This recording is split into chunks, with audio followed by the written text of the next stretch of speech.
Muraho. God have mercy upon us. Bahaye ikaze nanone mu kiganiro makuru ku kabari. Ariko rero mbere yuko dutangira andika inzoga ukunda muri comment. Dukubise twihuse rero n'inkuru ya mbere ngo byari byaravuzwe. Ngo byari byarahano. Ahubwo ngo hari hategerejwe umunsi bizasohore.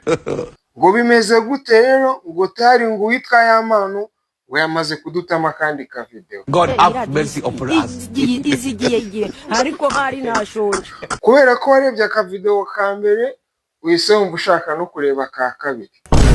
Jesus Christ. Urindaya. Jesus. Fukama usenge usabe Imana imbabazi urindaya. Nimba utari nayo ubwo uri umunebwe. Ni gute ushaka kureba video y'umuntu ari gukora ibintu nawe ubwawe ushobora kwikora? Let me tell you something. Reka nkubwire ukuntu uri bubigenze kugira ngo wikorere iyo video ntirirwe ujya kureba iya Yamanu.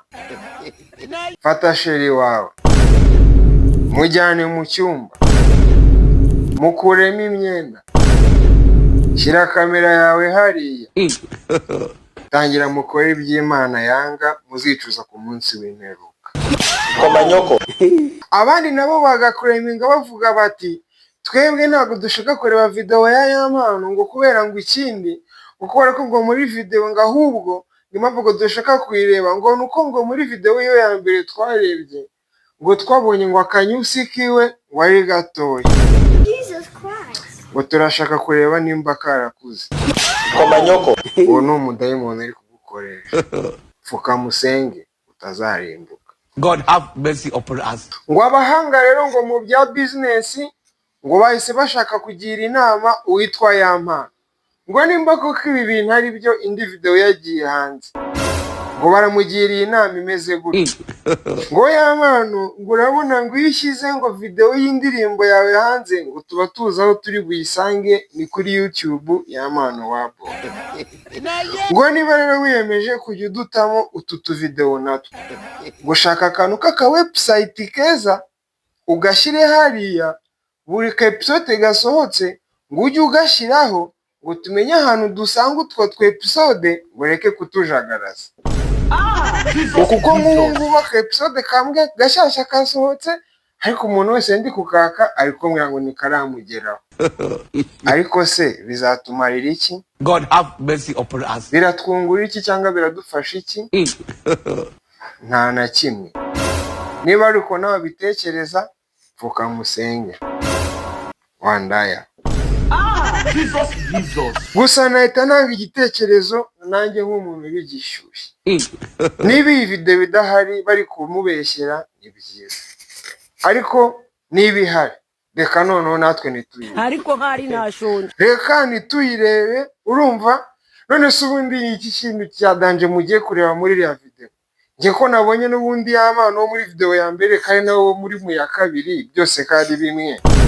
Yari twavuze ko nakuyireba. Apu ngo byari byarahanuwe. Byari byaravuzwe. Ngo ahubwo hari hategerejwe umunsi ngo ibyo bintu byahanuwe bizasohoreraho. Reka dutangire n'indirimbo ihamanya n'iyi video. Adera Mukasine umukobwa wa Stanislas asomye wisi cyarayisinda ayicurangurira mucuranura. Uri kumva amako kantu ko kuyicuranura ikagucurangura cyangwa kuyicurangura ikagucuranura ni kimwe muri ibyo ngibyo ni mubi.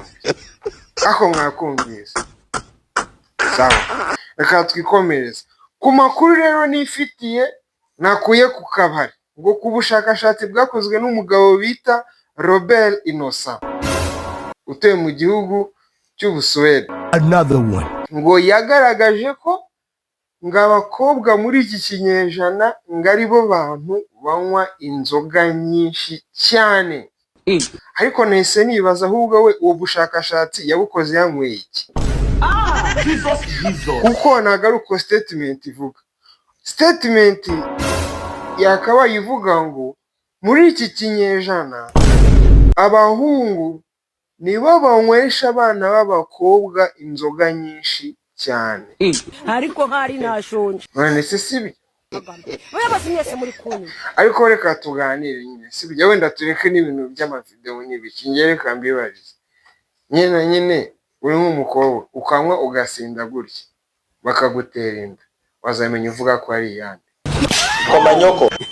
Wazamenya uvuga ko ari iyande? God. Ba Patrick twaragowe, ni twebwe tutananywa amayoga tuba turi bazima, nitwe muzegekaho. Agoye koko. Ngayo nguko rero nakunda bashimiye ko twabanye mu kiganiro makuru ku kabari. Hanyuma rero mu kanya ndaje mbageze handi makuru, nimujye kure, ndabakunda cyane, Imana ibagezeho umugisha. Ariko ibintu byira video y'amano noneho mubyihorere kabisa, ntago tuyikeneye. Uyifite nayime nyisibe. Kuri iyi video nshyashya y'amano yasohotse, nimba ko kari byo, nimba bari kumubeshyera sava, ariko nimba ari byo mureke natwe nituyirebe. Nukuri nituyirebe pe. N'ikimenyimene umuntu yifite wese ayinyohereze nyisibe, ayime nyisibe. Ariko se kandi kwireba biratumarira iki? Biratugeza kuki? Iyo bakubajije Satani ni uri kudushuka.